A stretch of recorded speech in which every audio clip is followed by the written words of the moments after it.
qui nécessite que tous les Congolais soient informés de ce que c'est hors la loi continue à provoquer les Congolais, mais leur sort sera tragique.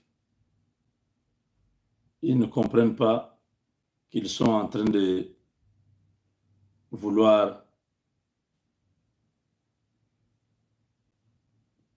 toucher le feu va le brûler. Voilà, cet homme que vous voyez, ventru, il s'appelle Bissimo Bertrand, abusivement considéré comme Congolais, Mouchi du Sud Kivu. Or, c'est un Rwandais de naissance. Par leur magie de l'infiltration, ils ont réussi tous à utiliser les noms congolais. Beaucoup sont nés au Congo, mais ils sont en train de travailler contre le Congo. Parce que si vous êtes né au Congo, c'est que vous avez la nationalité congolaise selon notre constitution. Donc, vous êtes Congolais. Quand Félix Tshisekedi avait dit que les Banyamulenge sont des Congolais, les gens avaient crié. C'est vrai, ça fait mal quand on voit une partie de cette communauté poser des actes qui sont pas civiques, qui sont anti-patrie. On colle cela à toute la communauté. C'est de manière abusive qu'on le fait, parce que les gens qui prennent les armes là, qui se cachent derrière des arguments farfelus du genre non, nous faisons ça pour protéger nos mamans, nos frères. Non, c'est faux. Et quel est le rôle de l'armée et de la police? C'est les Ngomino et les autres, Red Tabar et tout ça. Ils prennent les armes, ils quittent même l'armée, ils vont entrer dans leur milice là pour dire non, ils veulent protéger les leurs. Qui leur dit ça? S'ils sont congolais, ils n'ont qu'à s'adresser au gouvernement, que le gouvernement leur accorde la protection. Leurs ancêtres sont venus du Rwanda, mais eux, ils sont nés sur le sol congolais. Ils devraient se sentir congolais comme tous les autres font. Tous ceux qui sont comment on appelle, nés aux États-Unis, mes enfants qui sont nés aux États-Unis, ils se sentent américains plus que congolais. Sinon, ils n'ont jamais été au Congo. Ils ne connaissent pas le Congo. Tous ceux qui le connaissent, ils connaissent seulement les États-Unis. Ils sont allés à l'école là-bas, ils sont des amis là-bas et tout. C'est leur vie, c'est leur pays. Mais quand mon fils commence à vouloir prendre les armes contre les États-Unis à cause du pays de son père qui est la RDC, mais on va l'arrêter, il sera condamné parce que c'est une trahison. Son pays, ce n'est plus le Congo. Le Congo, il peut plaider pour que ce pays-là, c'est le pays de son père, pour que les choses marchent. Il ne peut pas se révolter contre les États-Unis en faveur de la RDC. Il va perdre la nationalité, il va perdre tout. Vous voyez, c'est un exemple simple. Tous les Rwandais d'origine qui sont au Congo sont des Congolais. Ceux qui sont nés sur le sol congolais, parce que leurs ancêtres sont venus il y a 60 ans, 70 ans, 80 ans, et ils sont nés là-bas, ils ont grandi là-bas, ils sont allés à l'école là-bas, ce sont des Congolais. Mais quand leurs frères, les Makenga, les autres, prennent les armes, commencent à tuer les autres tribus, les autres Congolais, on dit non, il y a un problème. Le reste, de cette communauté-là doivent se lever et condamner. Et ne pas s'associer à cette histoire-là. S'ils ne disent rien, s'ils ne parlent pas, ils se rendent coupables. C'est comme un Mukuba qui se révolte. Moi, je suis content, je ne dis rien. Mukuba là va à Kananga, il tue les gens, il va à Kisangani, il tue les gens. Moi, je ne dis rien. Comment on va me trouver? Vous allez dire que je suis complice. Je suis content de ce qu'il fait. C'est exactement. J'ai toujours dit ça à mes frères rwandais, je dis non. Votre silence, vous ne parlez pas, vous ne condamnez pas ce que Kagame fait, ce que les Ngomi et les autres font, c'est que vous vous rendez complice de cette histoire. Vous devez faire des marches, vous devez parler, vous devez montrer la solidarité avec les Congolais qui sont tués matin, midi, soir. On serait dans le même camp. Quand on voit votre indifférence par rapport à ça, vous cherchez à justifier, non, ça ne tient pas. Donc, Bertrand Bissimois a déclaré tout à l'heure que Rutshuru, Masisi, Nyiragongo entrent dans le Rwanda. Dites-moi, comment les Congolais peuvent se sentir? Ce monsieur-là, c'est un Congolais.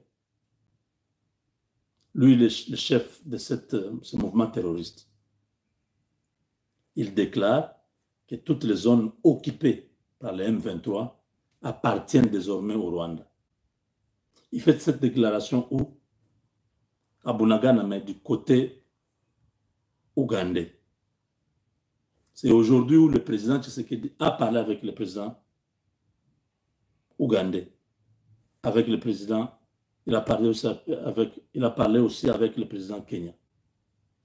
Donc après cette vidéoconférence, Bertrand Bissimois va faire cette déclaration. Vous voyez comment ces gens jouent.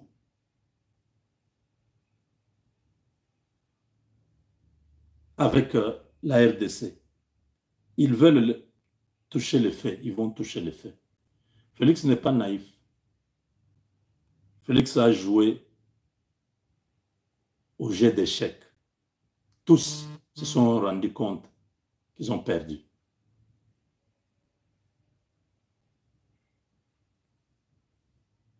Ils pensent être malins, en train de ils pensent les manipuler. Ils parlent la journée avec Museveni, le soir, Bissimois déclare que toute la zone occupée par M23, c'est-à-dire même EAC qui est là, a laissé au M23 cette partie. Il dit que cette partie désormais n'est plus comptée dans la RDC, mais c'est compté du côté Rwanda. Pourquoi c'est compté du côté Rwanda? Parce qu'il est rwandais, parce que tout a été fait pour que le Rwanda prenne cette partie. Tshisekedi a refusé de négocier avec eux. Il a dit on ne peut pas négocier, ça c'est la terre du Congo, on ne négocie pas. Et puis 6 mois, dans la dernière apparition avant celle-ci, avait dit quoi? Nous allons régler ces problèmes avec ou sans le gouvernement. Vous vous rappelez de cette vidéo-là? C'est de ça qu'il vient de faire. Vous savez, aujourd'hui, a parlé avec le président Tshisekedi. A voulu convaincre Tshisekedi à revenir et à négocier avec le M23 pour que la guerre s'arrête. Parce qu'il lui a dit, j'ai la solution. Quand il commence à parler, il ramène cette histoire de négociation. Tshisekedi a dit non. C'est déjà un truc dépassé. Nous ne sommes plus à ce niveau-là. Il dit bon, je vous ai donné conseil comme un vieux, comme votre aîné, comme vous refusez, je comprends. Alors, il a donné l'instruction à Bissimois de déclarer toute la zone occupée par l'M23 une propriété du Rwanda. Demain, vous allez voir les dégâts que cette déclaration va produire. Déjà, cette nuit, les Ouazalènes vont, ça va être, je ne sais pas si des villages entiers vont aller en fumée. On va voir comment l'M23 va être propriétaire de cette terre qu'il donne au Rwanda. Pendant près de 12 ans, la France avait manigancé couper une partie, donner aux islamistes. Aujourd'hui, on a chassé la France, les Maliens ont récupéré Kidal, ils ont récupéré tous les coins, Tombouctou, tout. Ils ont récupéré. 12 ans occupés par les islamistes, les Touaregs et les autres. Ces gens ont occupé cette terre pendant 2 ans. Qu'ils sachent qu'ils vont les regretter. Cette déclaration s'est inspirée par Kagame, Museveni et Ruto. C'est pourquoi ils l'ont appelé. C'était une conférence qui n'avait rien à voir. Ils l'ont appelé pour... C'était comme pour lui dire, c'était le dernier avertissement. Quand ils ont vu que Félix a refusé, leur ont dit maintenant, rendez public notre volonté. S'il refuse, maintenant on déclare la guerre ouverte. L'Ouganda va entrer, le Kenya va entrer, le Rwanda va entrer, ils vont déstabiliser et le Nord Kivu et le Sud Kivu, il n'y aura pas les élections. Ils ont attendu un jour avant le lancement des élections. Vous comprenez? Tout était déjà préparé. Je vous ai dit que depuis hier, un arsenal important de l'armée congolaise est déjà à l'est. Les hommes sont à l'est. Les avions et tout ça, les hélicoptères, tout est là. Ça ne veut pas dire qu'on a tout concentré là-bas, on peut nous taper à l'ouest, il n'y aura rien. Vous foutez les doigts dans l'œil. Vous allez partout, allez même au sud, au Katanga.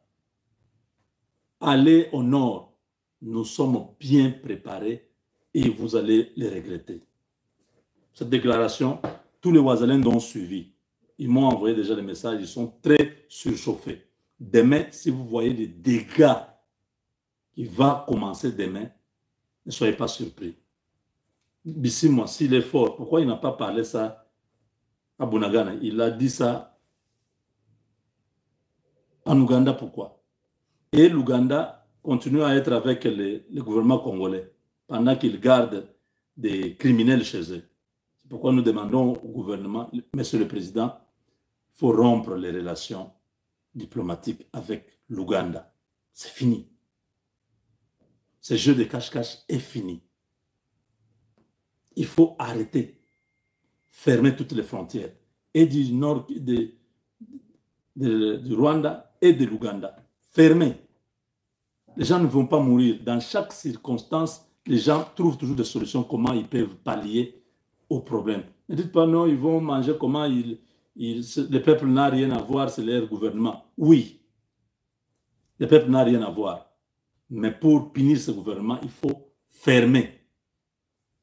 On trouvera d'autres solutions pour notre population de Goma et de Bukavu partout là-bas. Avec Dieu, nous vaincrons. Il faut rompre les relations avec l'Ouganda. On est fatigué.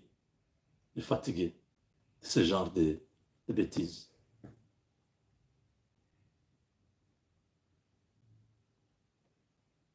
Vous serez surpris.